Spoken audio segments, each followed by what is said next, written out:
Hey guys, Thunder E here, and we are back with another professional photographer camera review with Marian Sell. Yeah, hello. So if you don't know Marian, he's a professional photographer. He handles all our camera reviews because he is better than me. That's pretty much it. Anyway, today we're checking out the Nokia 9 Pure View, which is the phone that has 5 lenses, right? Yes. So were you excited to check this out? Oh yeah, of course. I was very curious what it's all about. Yeah. So Nokia, with this device, just to give you guys a quick run through, it's got 5 camera lenses at the back. They're all 12 megapixels. They all have a f-stop of, I believe, 1.8. If it's not correct, it's on the screen there for you. And 3 of the lenses are monochrome and 2 are RGB. So which means, according to Nokia, you're getting a lot of depth map information and you're getting some really nice, you should be getting some really nice raw images. So without wasting any more time, I'll let Marian dive in and give you some details on what the camera actually produces. Let's do it. I took a photo just before sunrise when I was at the airport. Quickly I want to mention something, that is that the JPEGs most of the times compared to the RAW file come in much brighter, but in this particular case actually the JPEG has been brightened up by the internal software of the phone quite a lot. So the phone, every time you take a JPEG photographs and you have a RAW file coming with it, it actually puts a lot of effort into thinking about the JPEG file and trying to give you a good version of whatever you're taking a photograph of. And the RAW file of course comes in RAW. So the JPEGs, very generally, they are always coming in quite heavily sharpened. So that's something I'm not a big fan of, just to get started. The RAW files, on the other hand, they come in pretty well. This one here, I want to show you quickly that there is detail available in the shadows. If you want it, you can always recover it. But I like the moody look of this dark scene better actually. Also the JPEGs most of the times come in with a lot of clarity, which is basically the local contrast and the local sharpening that happens in the software. And next file. I shot this photo out of the airplane window because it looked like an environment where there's a lot of detail. And of course, now that there are 5 lenses on the back end of the phone, I'm very curious about what does it do to the details, because at the end of the day it gives you a 12 megapixel file. So it's basically the same resolution as many other cameras. Even my iPhone 7 has 12 megapixels. So what's the benefit of having 5 lenses? So, this is a RAW file, and looking at the details, there's so much going on here, and I'm not disappointed by what I'm seeing here, but I'm also not overwhelmed with the details that I see in the RAW file. Compare this to the JPEG. The JPEG is screaming sharpness. It's a little painful for me to look at actually. Also the clarity, like you always have a little bit of a halo around edges, like let's say clouds and sky, or in this case mountains and sky. It's a lot of treatment that happens after you take the photograph. All right, here we go. I wanted to compare the black and white and the color mode basically. On the left side we've got a RAW file of a black and white shot, and on the right side we've got a RAW file of a color shot that I have desaturated. These photos have been taken in about 5 seconds from one another, and I wanted to know what the benefit is of shooting monochrome compared to shooting color. Because there's one big thing about shooting color photos and then making a black and white out of them, that is you can go into the different color channels basically, and you can, like for example in this case, treat the sky differently than you could, for example, treat a person that would be standing in the foreground. Yeah. In this moment I'm just affecting the blue tones in the color photo and I'm darkening them. If there was a person in the foreground, because skin tones are red, I could take the red channel and I could darken or brighten the reds. So this is a clear benefit of shooting in color.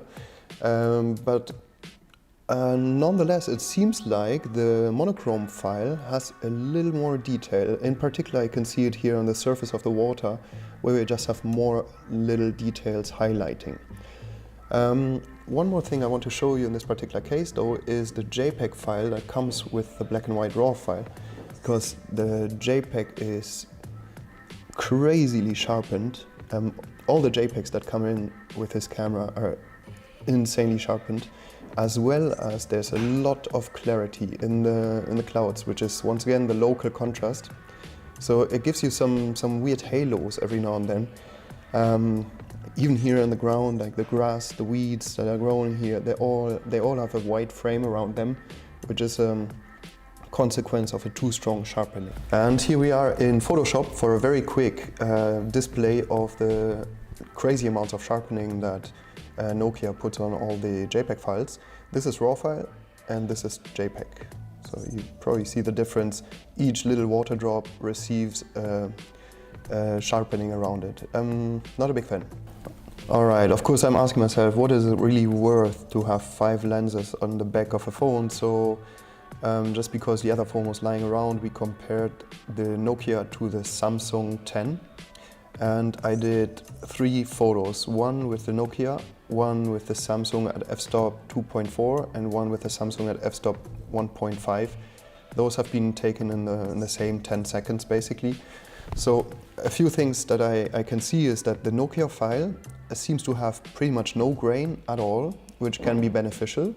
Sometimes I actually like grain because it gives you a photo a certain, almost like it gives you more that feeling that it's not super digital. Basically you have the feeling that you can touch it a little bit more. Let me show you the Samsung at f-stop 2.4 at the more closed f-stop in direct comparison. So interestingly, the Samsung file has a little bit of grain, has more sharpness. This is a raw file, so it's not been artificially sharpened. Look at, for example, this area here. I hope you can see the mouse cursor. So this here compared between Samsung and Nokia. So you get more details in the shot of the Samsung, very interestingly. Look at the World Trade Center on the bottom left. It's much sharper in the Samsung shot. I mean, it's a raw file on the Nokia, so you go ahead and sharpen it yourself. Very, very interestingly, the bottom right corner of our Samsung shot is very out of focus, so I don't know where that comes from. At f-stop 1.4, even worse, so I have no idea why. But one more thing now, this is f-stop 1.4 at Samsung, this is f-stop 2.4. Do you see the do not climb tower warning? Compare this in sharpness to the Nokia. So it's actually pretty much impossible to recognize the word tower on the Nokia, which on the Samsung is easily readable. It doesn't seem like the 5 lenses of the Nokia are much stronger than the 1 lens of the Samsung in this particular case. Okay, next photo is a photo shot in the bokeh mode of my friend Andre. That was yesterday at the beach when we were kite surfing, and I wanted to show you this one in particular because I only took 2 shots. The phone had a lot of trouble figuring out which parts I want to have in focus and which not. It seems like you see that the harness which connects to the lines of his kite, the lines are partially out of focus, partially in focus. And then the typical bokeh mode thing happened where you've got like the subject, that is in this case the kite surfer, he's in focus, but the way it blurs out between him and the background, it becomes very artificial to my eyes. I'm not a big fan of this look. Also, you get those random moments that are in focus, like for example the shadow behind his feet seems to be much more in focus than the rest of the beach. It's a very I think the camera had a hard time thinking about whatever I wanted to achieve, and I don't think that it's very well achieved. So not a big fan of the bokeh mode. And here's one more shot that we have to show you on the screen of the phone, because this is one of those depth images where you can choose the spot you would like to have in focus later on after the take of the photograph. It works, it's interesting. Sometimes funny things happen, like for example this tree over here, which is blurred out in a very weird digital way. I'll show you what it looks like in focus, or almost in focus. Interesting is I can't really get the palm tree, the top of the palm tree into focus, into real focus. I'm showing you this because it is a little bit of a gimmick to me. Most of the times when I take photos and I want to blur out the background or the foreground, then there is a clear subject in my image that I want to isolate from the rest of the background. So I don't necessarily understand the benefit of this, because most of the times when I take a portrait of somebody, I do not want the horizon to be in focus and the subject out of focus. So most of the times for me it's sufficient to being able to do this when I take the photograph and not after the fact of taking the photograph. So you've heard Marian's thoughts on the Nokia 9 Pure View.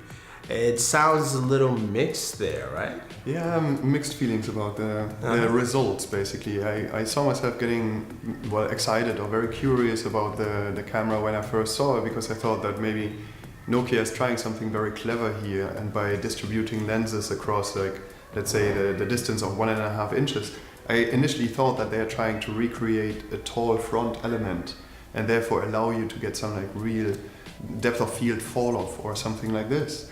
Then I also saw that the lenses are made by the company Zeiss, and Zeiss, they have a reputation to create really great glass, and there's a series of lenses for the Canon cameras, for example, the DSLRs, that is fantastic. It's like manual focus lenses by Zeiss. They're really, really good and have a reputation. Mm-hmm. But unfortunately, I'm not a fan of the phone at all. Like, it seems like the phone is actually struggling, or the photos are struggling to keep up with the other cameras that we've been testing.